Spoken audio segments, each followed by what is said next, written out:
Welcome to the slop farm. Enjoy the video. You start by verifying both cameras and the head unit are compatible. This determines wiring and adapters. Once done, route power leads from the reverse light circuit for the rear camera, so it only energizes when backing. Make sure to establish a clean chassis ground near the mounting area to avoid noise. While you run video cable toward the dash, protect it from heat and sharp edges. This reduces interference and preserves image quality.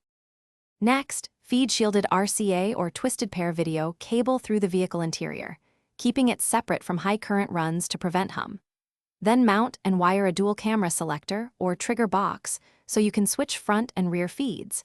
Trigger inputs can use reverse run or manual switch.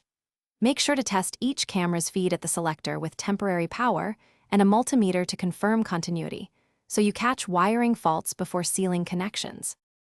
Finally, secure every cable, protect connections with heat shrink, and apply dielectric grease to prevent corrosion.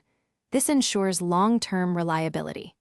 Once mounted, aim cameras for a balanced bumper-to-horizon framing and adjust focus or lens position so parking lines and obstacles are visible. If you see a blank or noisy feed, methodically recheck power at the reverse light, verify grounds, and test video continuity by swapping cables.